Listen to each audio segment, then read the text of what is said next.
I moved back home 15 years ago after a 20-year stay in the United States, and Africa called me back. And I founded my country's first graphic design and new media college, and I called it the Zimbabwe Institute of Digital Arts.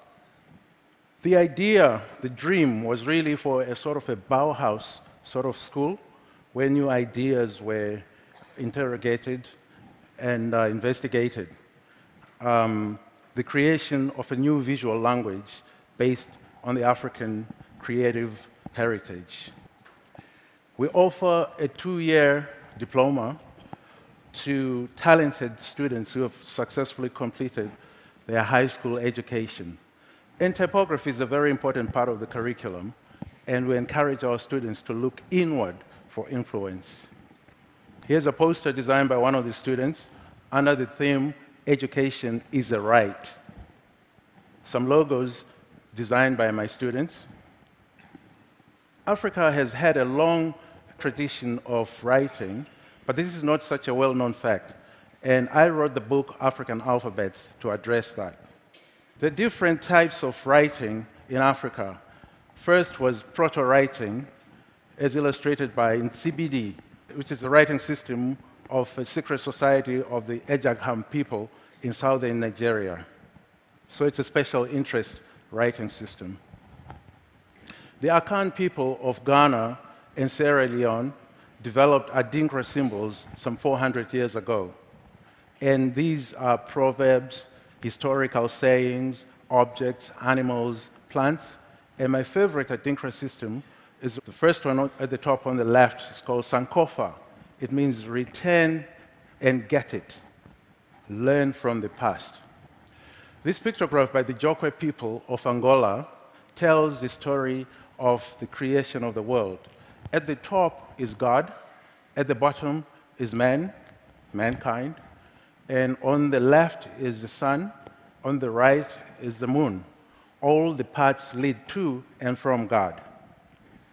The secret societies of the Yoruba, Congo, and Palo religions in Nigeria, Congo, and Angola, respectively, developed this intricate writing system, which is alive and well today in the New World in Cuba, Brazil, and Trinidad and Haiti.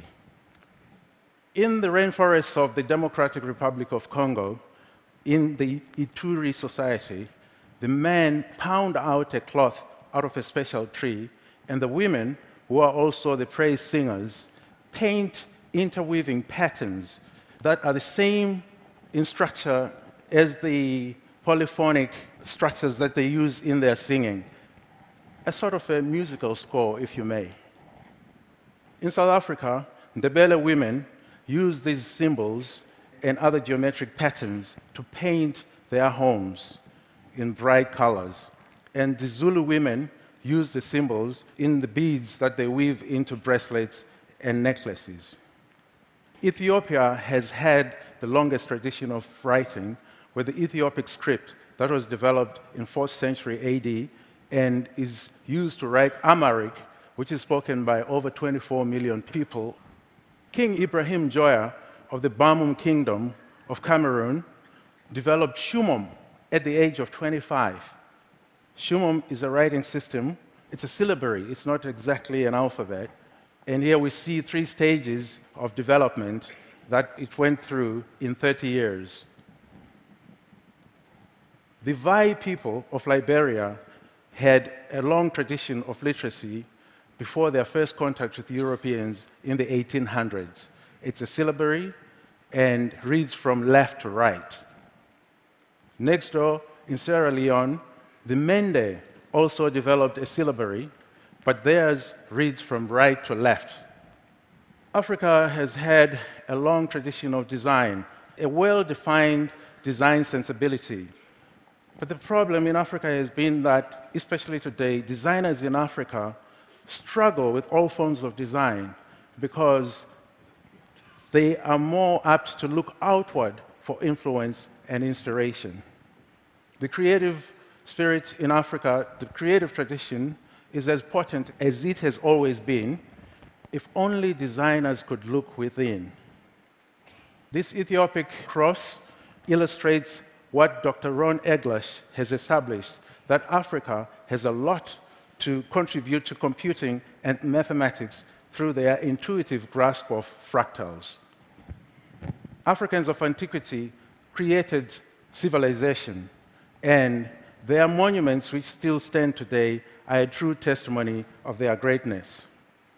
Most probably, one of humanity's greatest achievements is the invention of the alphabet, and that has been attributed to Mesopotamia with their invention of cuneiform in 1600 BC, followed by hieroglyphics in Egypt, and that story has been cast in stone as historical fact. That is until 1998, when one professor, Yale professor John Coleman Donnell, discovered these inscriptions in the Thebes desert on the limestone cliffs in western Egypt. And these have been dated at between 1800 and 1900 BC, centuries before Mesopotamia. Called Wadi El Hol because of the place that they were discovered. These inscriptions, research is still going on. A few of them have been deciphered, but there is consensus amongst scholars that this is really humanity's first alphabet.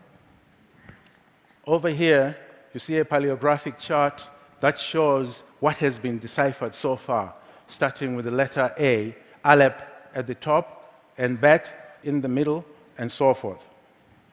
It is time that students of design in Africa read the works of titans like Cheikh Anta Diop, Senegal's Cheikh Anta Diop, whose seminal work on Egypt is vindicated by this discovery.